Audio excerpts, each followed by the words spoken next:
அல்ஹம்துலில்லாஹ். அடுத்தபடியாக பேச்சு போட்டியில ஜூனியர் சீனியர் அப்படின்னு 2 பிரிவுகளாக நாம் பிரித்திருக்கின்றோம். இப்போ ஜூனியர் பிரிவுகளில் உண்டான பேச்சாளர்கள் உங்கள் முன்னால் வந்து தங்களுடைய பேச்சுக்களை பேசி காண்பிப்பார்கள். அல்ஹம்துலில்லாஹ். ஆரம்பமாக பேச்சு போட்டி ஜூனியர் பிரிவிலே எது அழகு என்கின்ற தலைப்பின் கீழ் என் லிபாஹாதியா அவர்கள் பேசுவார். அடுத்தடுத்த பிள்ளைகள் தயாராக இருந்துருங்க.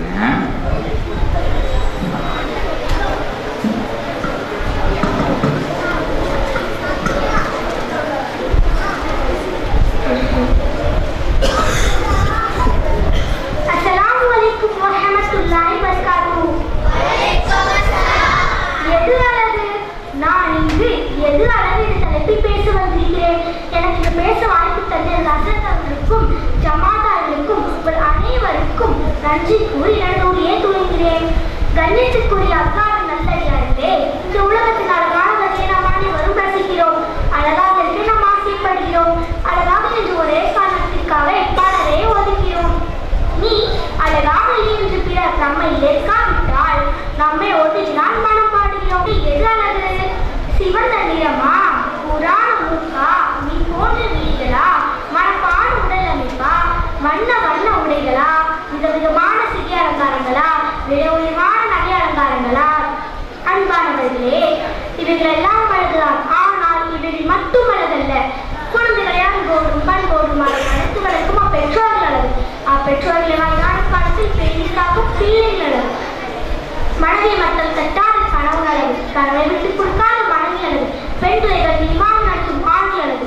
இதுபோல் நன்னடையை கொள்ளும் பாலுடன் கண்ணியம் காக்கும் பெண்கள் அழகு. செய்யும் தொழிலில் திறமையுடன் செய்பவர்கள் அழகு. தொழில் ஆரத்தையும் உதவி கண்களாக போற்றுபவர்கள் அழகு. கையூட்டு லஞ்சமாகாத கைகளுக்கு சொந்தக்காரர்கள் அழகு. திருமணம் கும்படாமல் பேசும் அதரங்கள் அழகு. பிறகு ஊக்கப்படுத்தும் சொற்களுக்கு சொந்தக்காரர்கள் அழகு.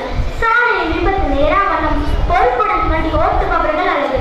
பிற துன்பம் தந்தால் கலவும் கண்கள் அழகு. அந்த துன்பத்தை கலந்திட விரும்பும் கரங்கள் அழகு. சமுதாய மேம்பாட்டு கூலிக்கும் மனிதர்கள் யாவரும் அழகு. பணிவாக இருக்கும் பண்பாடுகள் யாவரும் அழகு. மலர்ந்த முகமும் இதை சொல்லும் கொண்ட மாணவர்கள் எப்போதும் அழகு. இதன் பணிவாழும் மாணவர்களால் நீங்கள் உணர்ந்து கொள்ளுங்கள். நீங்கள் தான் உண்மையிலேயே அழகு. நாட்டுக்கு அழகு வடமை, நாவிற்கு அழகு இன்சொல், வீட்டுக்கு அழகு வெளிச்சம், வீதிக்கு அழகு ஒழுங்கு, காற்றுக்கு அழகு மென்மை, கடலுக்கு அழகு அலைகள், ஆற்றுக்கு அழகு ஓட்டம், ஆணுக்கு அழகு வீரம், பெண்ணுக்கு அழகு கற்பு, பேச்சுக்கு அழகு உறுதி, கல்விக்கு அழகு அடக்கம், நீருக்கு அழகு சுத்தம், நிலத்துக்கு அழகு விளைவு, நெற்றிக்கு அழகு சத்தா செய்த அடையாளம். இது அனைத்தையும் கொடுத்தால் நமக்கே எல்லாம் புகழும் என்று கூறி உங்களிடமிருந்து சலாம் கூறி விடைபெறுகிறேன். அஸ்ஸலாமு அலைக்கும் வரஹ்மத்துல்லாஹி வபரகாத்துஹு.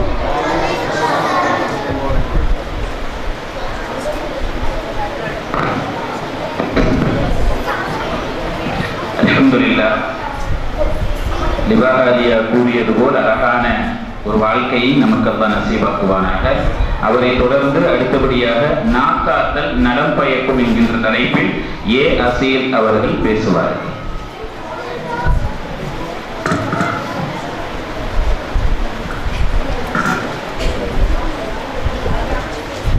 நாக்காத்தல் நலம் பயக்கும் எங்கள் மஸ்ஜிதுல் பள்ளி மதரசா ஆண்டு விழா தலைவர் அவர்களே, உஸ்தாத்மார்களே, நிர்வாக பெருமக்களே, தந்தைமார்களே, தாய்மார்களே, வந்திருக்கும் அனைவருக்கும் ஆரம்பமாக என் சலாமை உரித்தாக்கிக் கொள்கிறேன். அஸ்ஸலாமு அலைக்கும் வரஹ்மத்துல்லாஹி வபரகாத்துஹு. நாக்காத்தல் நலம் பயக்கும் என்னும் தலைப்பில் உங்கள் முன் உரையாற்ற வந்துள்ளேன். நம் உயிரினும் மேலான கண்மணி நாயகர் நபி ஸல்லல்லாஹு அலைஹி வஸல்லம் அவர்களிடம் ஒரு சஹாபி வந்து கேட்பார்கள், மன்னசாத் வெற்றிக்குரிய வழி என்ன என்று. பெருமானார் ஸல்லல்லாஹு அலைஹி வஸல்லம் அவர்கள், அம்லிக் அலைக லிசானக, உன்னுடைய நாவை உன் கட்டுப்பாட்டுக்குள் வைத்துக் கொள்ள பதிலளிப்பார். ஆம் பெரியோர்களே, நாவை குறித்து சொல்வதால் நாவை தீவிலிருந்து காக்கலாம், அது மனிதனை சோகத்திலிருந்து காக்கும். மேலும் சொல்வார்கள் முன்னோர்கள், பல்லாக்கு ஏறுவதும் நாவாலே, பல் உடைவதும் நாவாலே என்பதாக. நாவடக்கம் இருவகை. தேவையற்றவர்களை விடுத்து தேவையானதை மட்டுமே பேசுவது. இதனால் உடலுக்கும் பாதுகாப்பு, உள்ளத்துக்கும் பாதுகாப்பு. உணவு கட்டுப்படுத்துதல், இதனாலும் உடல் உள்ளம் இரண்டும் சுகம் பெறும். ஒரு மனிதன் தன் நாவை காக்கவில்லை, ஆனால் அந்த நாவு வேறு எதனையும் அவன் காப்பவனாக முடியாது. பேச்சுக்கு இலக்கணம் 8. உண்மை உண்மையே பேச வேண்டும், பொய் கூடாது.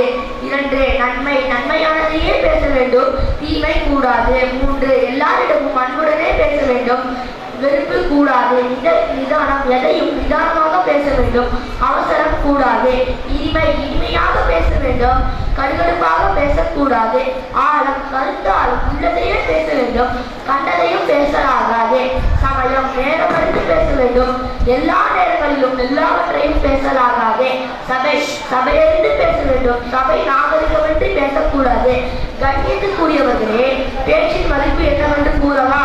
ஒரு மனிதனின் மதிப்பு அவன் நாவிலே, நாவின் மதிப்பு அவன் மனதிலே. அறிவை நினைப்பவன் பேச்சை குறைப்பான், ஒரு முறை பேசி இருமுறை கேள். செய்த அலை வழியெல்லாம் அன்பவர்கள் கூறுவார்கள், உன் ரகசிய உன் கைதி, அதனை பிறரிடம் நீ சொன்னால் நீ அதன் கைதியாக மாறிவிடுவார் என்பதாக. இங்கே செவிப்படுத்தி கேட்டுக்கொண்டிருக்கும் பெரியோர்களே, தாய்மார்களே, நமது நாவை பேணி அதனை நன்மை கூறிய வழியில் மட்டுமே செலுத்திட முயற்சிப்போமாக. நாவை காட்டால் நான் பயக்கும் என்று எச்சரிப்பவனாக எனது நாவிற்கு திரையிடுகிறேன். அஸ்ஸலாமு அலைக்கும் வரஹ்மத்துல்லாஹி வபரகாத்துஹு. அல்லாஹ் சுப்ஹானஹு வ தஆலா நம்முடைய நாவுகளை பாவங்களில் இருந்து பாதுகாத்தல் புரிவானாக. அவரை தொடர்ந்து நாம் யாரோடு பழகுகின்றோம் என்கின்ற தலைப்பின் கீழ் எஸ் ரியாபத்தீனா அவர்கள் உரையாற்றுவார். குழந்தைகள் சும்மா எந்திரிச்சு வெளியில போகாதீங்க, அதே போல அமைதியா உட்காருங்க, அதே போல மேல பெண்கள் பகுதியிலையும் பேச்சு சவுண்ட் அதிகமா இருக்குது, சரியா கேட்க முடியலன்னு ரிப்போர்ட் மெசேஜ் கீழே வந்திருக்குது. அதனால பெண்களும் இன்ஷா அல்லாஹ் கொஞ்சம் கவனமா பிள்ளைகளுடைய பேச்சில கொஞ்சம் கவனத்தை செலுத்தும்படி கேட்டுக்கொள்ளப்படுகிறது. அஸ்ஸலாமு அலைக்கும் வரஹ்மத்துல்லாஹி வபரகாத்துஹு. நாம் யாரோடு பழகுகிறோம்? அன்புக்கினிய அல்லாஹ்வின் நல்லடியார்களே, அல்லாமா அபுல்லை சமர்கண்டி ரஹ்மத்துல்லாஹி அலைஹி அவர்கள் கூறுவார்கள், 8 வகையான மனிதர்களோடு பழகுகிற மக்களுக்கு அந்த வகை மனிதர்களிடம் காணப்படும் குணநலங்களை அல்லாஹ் வழங்கியுள்ளார். 1. செல்வந்தர்களுடன் பணக்காரர்களுடன் நெருங்கி பழகுகின்றவர்களுக்கு உலக ஆசையும் மோகத்தையும் அல்லாஹ் அதிகப்படுத்தி விடுவான். 2. ஏழைகளுடன் நெருங்கி பழகுகின்றவர்களுக்கு அல்லாஹ் வழங்கியதன் மீது திருப்திப்படும் அழகிய பண்பாட்டையும் அழகிய நலவுகளுக்காக அல்லாஹ்வுக்கு நன்றி செலுத்தும் நற்பண்பையும் அல்லாஹ் அதிகப்படுத்தி விடுவான். 3. ஆட்சி அதிகாரம் வழங்கப்பட்டுள்ளவர்களோடு நெருங்கி பழகுகின்றவர்களுக்கு பெருமையும் உள்ளத்தில் கடுமை தன்மையும் அல்லாஹ் அதிகப்படுத்தி விடுவார்.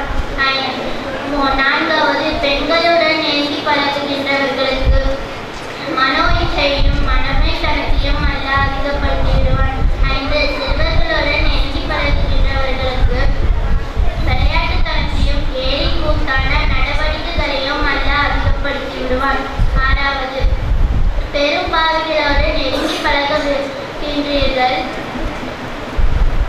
பாவம் செய்தவன் மீது துணிவையும் தௌபாவில் இருந்து தூரத்தையும் முந்திக்கொண்டு பாவம் செய்கிற பழக்கத்தையும் அல்லாஹ் அதிகப்படுத்தி விடுவான். 7. நீ நல்லவர்களோடு நெருங்கி பழகுகின்றவர்களுக்கு வணக்க வழிபாட்டுகளையும் மீதான ஆர்வத்தையும் அல்லாஹ் அதிகப்படுத்தி விடுவான். 8.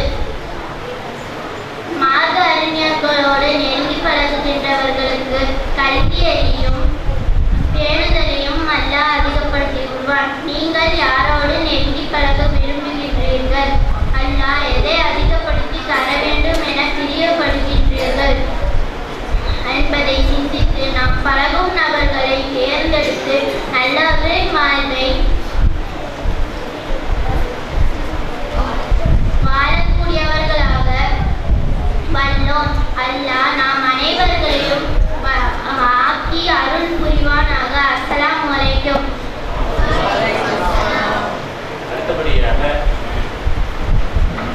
அல்ஹம்துலில்லாஹ், அல்லாஹ் இனிமேலே பறக்கச் செய்வானாக. அடுத்தபடியாக வெற்றிகளின் வித்து என்கின்ற தலைப்பின் கீழ் எம் முகமது யூனுஸ் பர்வேஸ் அவர்கள் பேசுவார்கள். சுட்டி இசை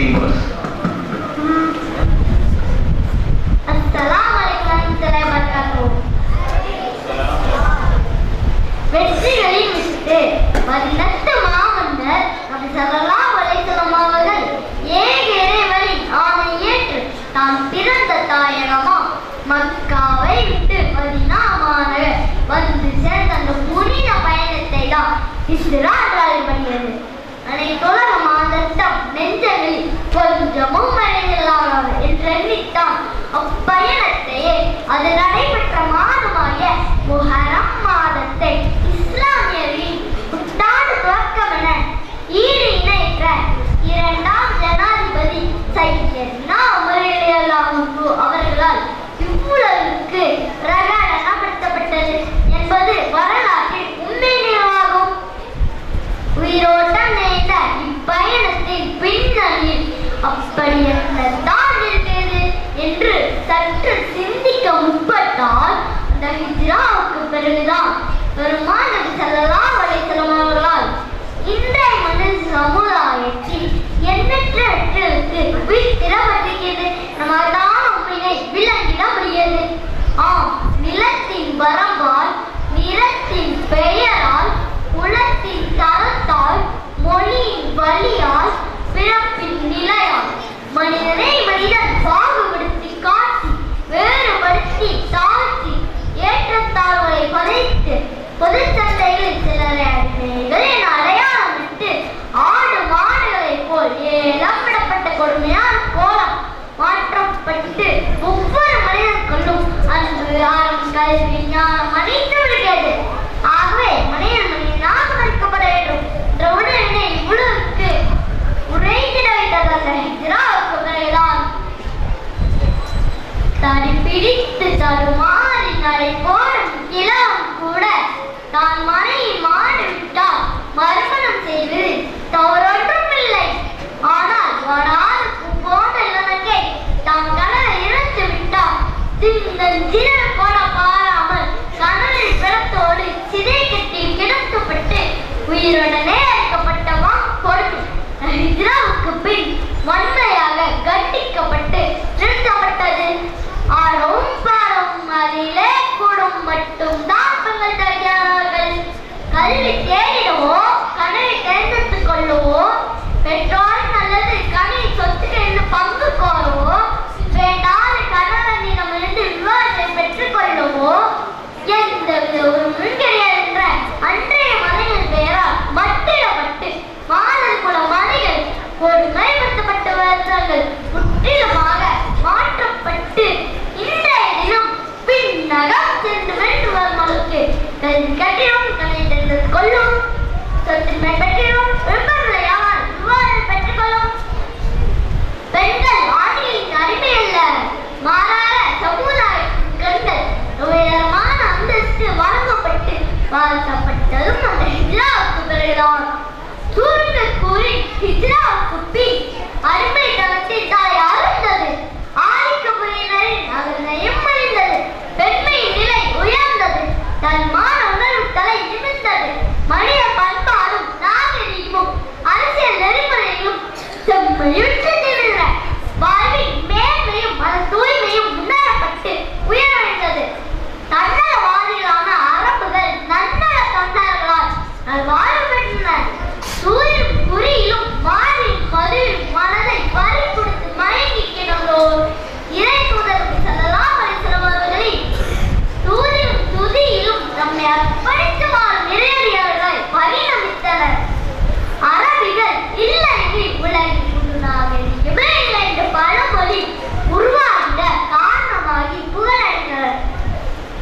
ஹிஜ்ராவுக்கு பின் வெறும் 10 ஆண்டுகளில் ஒவ்வொரு நாளும் 274 மைல் வேகத்தில் நம்ம இஸ்லாமும் அதன் பண்பாடும் ஊடுருவிப்பதன.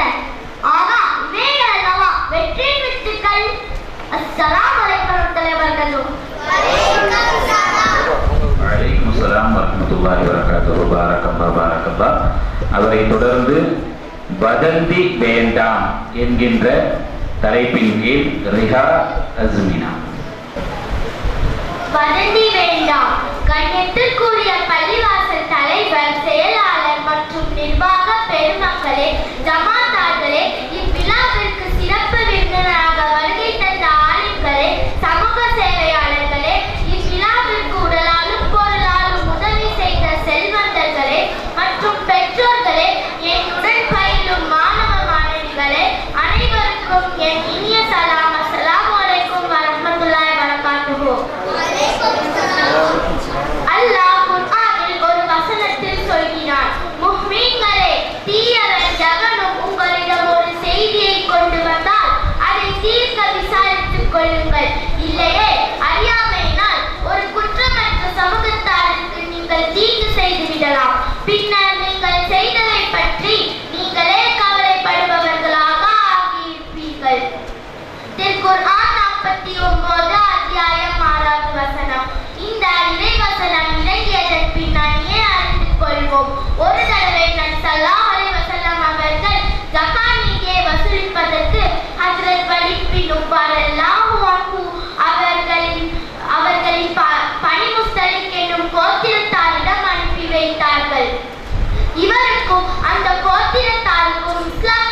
வரும் முன் ஒரு கொலை சம்பந்தமான பகை உணர்வு இருந்து வந்தது.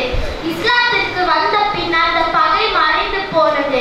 ஹஜ்ரத் வலீத் பின் உமர் ரலியல்லாஹு அன்ஹு அவர்கள் வருகை புரியும் செய்தியறிந்து அந்த கோத்திரத்தார் அவரை வரவேற்பதற்காக பெரும் படையை திரட்டி புடைசூழ ஊரில் எல்லையில் குழுமியிருந்தார்கள்.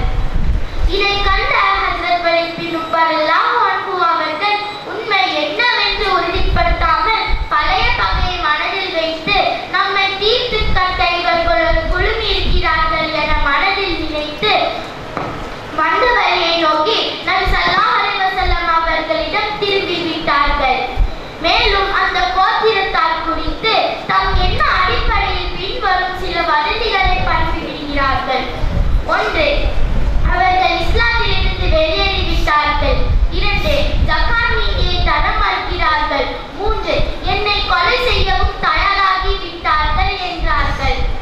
இந்த வதந்திகளை நபி ஸல்லல்லாஹு அலைஹி வஸல்லம் அவர்கள் கேட்டதும் நம்பவில்லை. நடந்தது உண்மையா அல்லது வதந்தியா என்பதை ஆய்வு செய்வதற்காக ஹஜ்ரத் காலித் ரலியல்லாஹு அன்ஹு அவர்களின் தலைமையில் ஒரு சிறிய படையை அனுப்பி வைத்து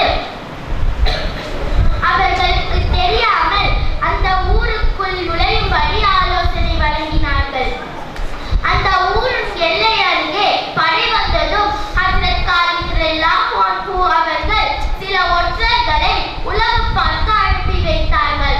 அந்த நேரம் மஹ்ரிப் தொழுகை நேரமாகும். ஒற்றர்கள் சென்றபோது அந்த கோத்திரத்தார் தொழுகையில் ஆர்வமாக ஈடுபட்டதை கண்டார்கள்.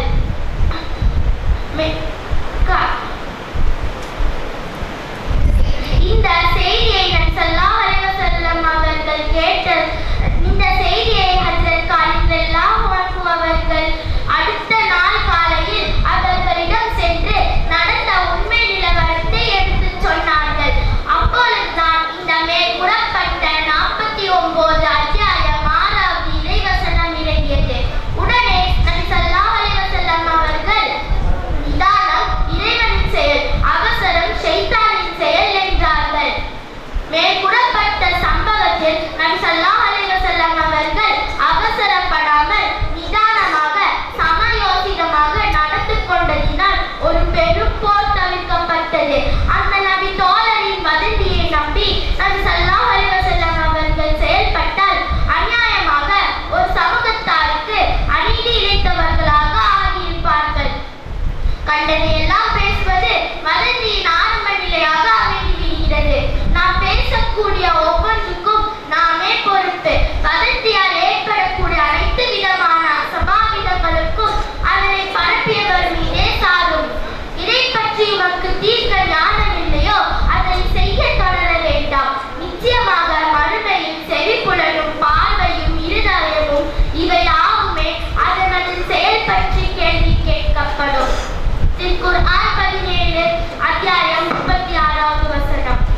தான் கேட்பதையெல்லாம் ஒருவன் பரப்புரை செய்வது அவன் பொய்யன் என்பதற்கு இதுவே போதுமானது என நபி ஸல்லல்லாஹு அலைஹி வஸல்லம் அவர்கள் கூறினார்கள்.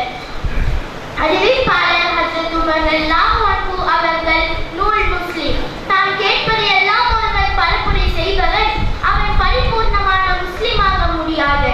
மேலும் அவன் ஒருபோதும் தலைமைத்துவத்திற்கு தகுதியும் பெற முடியாது என்றார்கள். ஹஜ்ரத் உமர் ரலியல்லாஹு அன்ஹு அவர்கள் கூறும்போது உங்களையும் குழப்பத்தையும் நான் எச்சரிக்கை செய்கிறேன். ஏனெனில் வாளால் ஏற்படும் அதே பாதிப்பு நாவினாலும் ஏற்படும் என்றார்கள். வதந்தியால் பலரின் வாழ்க்கை பாழாகி போய்விடுகிறது. எனவே உணருங்கள். யாரை பற்றியும் தவறாக வதந்தியில் சொல்லாதீர்கள். வல்ல ரஹ்மான் நமக்கு உதவி செய்வானாக. ஆமீன். அஸ்ஸலாமு அலைக்கும் வரஹ்மத்துல்லாஹி வபரகாத்துஹு. வலைக்கும் ஸலாம் வரஹ்மத்துல்லாஹி வபரகாத்துஹு. அல்லாஹ் சுப்ஹானஹு வ தஆலா இந்த பெரும் பாவத்தை விட்டு நம்மை பாதுகாத்தருள் புரிவானாக. அடுத்தபடியாக இன்னொரு புள்ளியும் அங்க அஸ்மாவுல் ஹுஸ்னா அஸ்மாக்கள் அல்லாஹ்வுடைய பெயர்களை பொருளுடன் சொல்லுவதற்காக வேண்டி அந்த போட்டி நடக்கக்கூடிய இடத்திற்கு செல்லுவதால் சீனியர் பிரிவில் இருக்கக்கூடிய ஜக்கியா தஸ்பீஹா அவர்களையும் பேச வைத்து இன்ஷா அல்லாஹ் அங்கே அனுப்ப தயாராக இருக்கின்றோம். மனித நேயம் என்கின்ற தலைப்பில் சிஎம் ஜக்கியா தஸ்பீஹா. அலையிலா அன்பும் நிகழிலா அன்பும் இறங்குமோ இறைவனின் உலகெல்லாம் படைத்து உயர்வரை காக்கும் புலமையோனவனே புகழுக்குரியோர். கல்லார்க்கும் கற்றவர்க்கும் காணார்க்கும் காண்பவர்க்கும் வல்லார்க்கும் மாற்றார்க்கும் மதியார்க்கும் மதிப்பவர்க்கும் நல்லார்க்கும் பொல்லார்க்கும் நரர்களுக்கும் சுரர்களுக்கும் என்றும் தானவனே, என்றும் நல்லொரு புரிந்த நலத்தரும் இறைவனே. இம்மாமன்றத்தின் மாண்புமிகு தலைவர் அவர்களே, இங்கு குழுமி இருக்கும் அவையோர்களே, இவ்விழாவை நடத்தி கொண்டிருக்கும் மனிதநேயமிக்க அன்பும் ஆரமும் செழிக்க ஆயரா விளைக்கும் அன்புமிக்க நெஞ்சங்களே, எங்கள் மதரசாவின் சார்பாக நல்வாழ்வுகளையும் பணிவான வணக்கத்தையும் தெரிவித்துக் கொள்கிறேன். அஸ்ஸலாமு அலைக்கும் வரஹ்மத்துல்லாஹி வபரகாத்துஹு. இன்று உலகம் முழுவதும் மனிதநேயத்தை பற்றியும் மனித உரிமைகள் பற்றியும் முழக்கம் முழக்கப்படுகிறது. மனிதநேயத்தை வளர்க்கும் மனித உரிமைகள் பாதுகாக்கப்படும் உலகம் பல அமைப்புகளை தந்துள்ளது. அந்த அமைப்புகளுக்கு நல்ல ஆதரவும் வழங்கப்படுகிறது. ஆனால் இந்த அமைப்புகள் முழுமையான மனிதநேயத்தை வளர்த்து விட்டனவா, மனிதர்களுக்கு உரிய உரிமைகளை பெற்றுத் தந்து விட்டனவா என்பது கேள்விக்குறியாகவே உள்ளது. இம்மாமன்றத்தில் எனக்கும் உங்களுக்கும் கிடைத்திருக்கும் இந்த அரிய வாய்ப்பை பயன்படுத்தி மனிதநேயம் என்பது என்ன என்று சற்று சிந்தனை செய்ய கடமைப்பட்டுள்ளோம். 1000 செய்வோம், நல்ல காரியம் செய்வோம். ஆலைகள் வைப்போம், கல்வி சாலைகள் வைப்போம். மந்திரம் கற்போம், தந்திரம் கற்போம். பானை அறுப்போம், கடல் நீரை அறுப்போம். சந்திர மண்டலத்தில் கண்டு தெரிவோம் என்று பாரதி பாடியது போல மனிதன் தன் அறிவை பயன்படுத்தி ஆழ்கடல் அகமியங்களையும் வீரமான நிலைமைகளையும் நிறையவே கற்றுக்கொண்டான். அது மட்டுமல்ல, இந்த 20ஆம் நூற்றாண்டு விஞ்ஞான யுகத்தில் 3ஆம் காலகட்டம் என்று கூறி வியத்தகு விந்தைகள் பலவற்றை உலகத்திற்கு தந்து கொண்டிருக்கிறான். அவ்வளவு ஏன், அடுத்த நூற்றாண்டின் மத்தியில் உலகின் ஆட்சி கட்டலில் ஒரு கம்ப்யூட்டர் அல்லது ரோபோ எனப்படும் ஈட்டர் மனிதர்களும் ஆச்சரியப்படுவதற்கில்லை. விஞ்ஞான முன்னேற்றம் விரைந்து கொண்டே இருக்கிறது. ஆனால் பெருமைக்குரிய பெருமக்களே, அறிவுலகவாதிகளின் இந்த அபார முன்னேற்றம் ஒரு புறம் பல நல்ல விளைவுகளை உண்டாக்கி கொண்டிருந்தாலும் மறுபுறம் உலகையே ஒரு மோசமான நிலைக்கு கொண்டு செல்வதை யாரும் மறுக்க முடியாது. விஞ்ஞான வளர்ச்சி மனிதனின் உயிரி குணங்களை, மனிதனாக வாழ தேவையான சிறந்த குணங்களை சிதைத்துக் கொண்டிருக்கிறது. ஆமாம், இந்த விஞ்ஞான வளர்ச்சி தான் ஜப்பான் நாட்டின் ஹிரோஷிமா, நாகசாகி ஆகிய நகரங்களின் மீது இறக்கமற்ற முறையில் அணு ஆயுதங்களை பிரயோகித்து சோதனை செய்து பார்க்க காரணமாக இருந்தது. அந்த நகரங்களின் மீது வீசப்பட்ட ஆயுதத்தின் பாதிப்பு இன்றும் கூட நீடித்து கொண்டிருப்பதாக பத்திரிகை செய்திகள் குறிப்பிடுகின்றன. அந்த நகரங்களின் மீது அணுகுண்டு வீசிய அமெரிக்க விமானி பேட்டி ஒன்று வெளியானது. அதில் அவர், நான் குண்டுகளை வீசிவிட்டு வானம் வட்டமடித்துக் கொண்டிருந்த போது அந்த குண்டுகளின் கொடூர விளைவுகளை கண்டேன். பூட்டுகள் கருவி சாம்பலாவது போல் மனிதர்கள் செத்துக் கொண்டிருந்த காட்சியை நெஞ்சையே பிளந்து விட்டது. இப்படிப்பட்ட விளைவுகள் ஏற்படும் என்று முன்கூட்டியே எனக்கு தெரிந்திருந்தால் குண்டு வீசும் பணியை ஏற்றுக்கொண்டிருக்கவே மாட்டேன் என்று கூறியுள்ளார். விஞ்ஞான வளர்ச்சி மனித குணமான இறக்க சிந்தனையை கொன்றுவிட்டது என்பதற்கு இதை விட வேறு என்ன சான்று வேண்டும்? ஒரு புறம் உயிர்களை காப்பாற்ற வேண்டும் என்று தொண்டை வற்றி புக பேசப்படுகிறது. இன்னொரு புறம் ஏவுகணைகள் பரிசோதிக்கப்படுகிறது. அது மட்டுமா, இன்று உலகம் முழுவதும் தலைவில் தாய் கொண்டிருக்கும் வன்முறைகளும் கொலைவரி சம்பவங்களும் ஒழுங்கற்ற கற்பழிப்புகளும் நாளுக்கு நாள் பெருகிக் கொண்டே இருக்கிறது. தினசரி நாளிதழ்கள் மற்றும் ஒளிபெருக்கிய ஒளிபரப்புகளில் இது பற்றிய செய்திகள் வந்து கொண்டே இருக்கின்றன. நாகரீகத்தின் கற்று என்று தன்னை விளம்பரப்படுத்திக் கொள்ளும் அமெரிக்காவில் மட்டும் 25 நிமிடத்திற்கு ஒரு கொலை, 5 நிமிடத்திற்கு ஒரு திருட்டு, அரை நிமிடத்திற்கு ஒரு கலவரம், 1 நிமிடத்திற்கு ஒரு கொள்ளை, 8 நிமிடத்திற்கு ஒரு கற்பழிப்பு, அதுவல்லாமல் கடலிலேயே செய்யப்படும் கொலையான அபாஷங்கள் மட்டும் ஆண்டுக்கு 54 கோடிகள். அமெரிக்காவில் இப்படியா என்று ஆச்சரியப்பட வேண்டாம். நமது தாயகமாம் இந்தியாவின் தலைநகர்களை எண்ணி பார்க்கும்போது குறை நடுங்குகிறது. அரிது மானிடராய் பிறத்தல் அரிது. மானிடராய் பிறப்பதற்கே மாதம் செய்ய வேண்டுமா என்பதெல்லாம் மனித பிறப்பின் மகாத்மத்தை குறிக்கும் மணிமொழிகள். அக்ரிணைகளிடமும் மிருகங்களிடமும் இல்லாத சில உயிரிய குணங்கள் மனிதனிடம் இருக்க வேண்டும் என்பதையே இந்த மணிமொழிகள் உணர்த்துகின்றன. உருவத்தால் மனிதனாய் இருந்தாலும் அன்பு, பாசம், இரக்கம், கருணை போன்ற மனிதநேய குணங்கள் ஒருவனிடம் இல்லை என்றால் அவனை மனிதன் என்றே கூற முடியாது. இதனை திருக்குர்ஆன், அல்லாஹ் உங்கள் உருவத்தையோ செயல்களையோ பார்ப்பதில்லை, மாறாக உங்கள் உள்ளம் எவ்வாறு உள்ளது என்பதையே உற்று நோக்கினான் என்று கூறுகிறது. பசித்தவனுக்கு உணவளிக்காதவன் பக்திமானாக இருந்தாலும் பரமனை அடைய முடியாது. அன்னை வீட்டால் பசித்திருக்க தான் மட்டும் முன்னிக் கொள்வோர் உண்மையான இறை விசுவாசி அல்ல. மனிதர்கள் மீது இரக்கம் காட்டாதவன் மீது இறைவனும் இரக்கம் காட்ட மாட்டான். அல்லாஹ் உங்கள் மீது இரக்கம் காட்ட வேண்டுமானால் நீங்கள் அவரது படைப்பினங்கள் அனைத்தின் மீதும் இரக்கம் காட்ட வேண்டும் என்று அகில உலக ரட்சகர் முஹம்மது நபி ஸல்லல்லாஹு அலைஹி வஸல்லம் அவர்கள் வலியுறுத்தியுள்ளார்கள். கொலை, கொள்ளை, வன்முறை, குண்டுவெடிப்பு, துரையாடல், கலவரம் ஆகியவைகளால் மனிதநேயம் நாளுக்கு நாள் அழிந்து கொண்டிருப்பதை கண்டு மனிதாபிமான நெஞ்சங்கள் கலங்குகின்றனர். வீசுகின்ற கட்டிக்கு தெரியுமா, இது ராமன் என்றும் ரஹீம் என்றும். வெடிக்கின்ற குண்டுக்கு தெரியுமா, இது ரவி என்றும் ராபர்ட் என்றும். எரிகின்ற ஈட்டுக்கு தெரியுமா, இது முருகன் என்றும் நூறுதீன் என்றும். இத்தனை அவர்களை நீக்க பாடுபட வேண்டாமா? நம்மை நாமே காயப்படுத்திக் கொள்வதா? இது நீதியா, நேர்மையா, தர்மமா, சரிதானா, ஏற்புடையதா? இழப்பும் வேதனையும் சேதமும் துன்பமும் யாருக்கு ஏற்பட்டாலும் அது நமக்கல்லவா? வளர்ப்பால் நாம் இந்துவாகவோ, இஸ்லாமியனாகவோ, கிறிஸ்துவனாகவோ, சமணனாகவோ, புத்தனாகவோ இருக்கலாம். மொழியால் நாம் மாநிலத்தை சார்ந்திருக்கலாம். தேசத்தால் நாம் இந்தியனாக மனிதனாக வாழ வேண்டும், மனிதனாக வளர வேண்டும், மனிதனாகவே வாழ்வில் உயர வேண்டும். இறுதியாக ஒரு வேண்டுகோள். சென்ற நூற்றாண்டின் விஞ்ஞான முயற்சிகளை அறிவாலும் அறிவியலாலும் தூரத்தையும் நேரத்தையும் சுருக்கி இனி வரும் நூற்றாண்டில் ஒவ்வொரு மனிதனின் தலைக்கு மேலும் ஒரு செயற்கைக்கோள் பறக்க விடப்படலாம். நன்றிதான் அறிவுலகமே, மகிழ்ச்சி தான். ஆனால் அறிவுலகமே, மனிதநேயம் தலைக்க இரட்ட சிந்தனை இருக்கட்டும், இந்த மண்மண்டலமும் இருக்கட்டும், நமக்கு முன்னே வாழ்ந்தவரின் சுவாசமெல்லாம் இந்த காற்று மண்டலத்தில் இருக்கிறது, அவையும் இருக்கட்டும், அழித்து விடாதே என்று கூறிய வார்த்தைகளை முடித்துக் கொள்கிறேன். அஸ்ஸலாமு அலைக்கும் வரஹ்மத்துல்லாஹி வபரகாத்துஹு.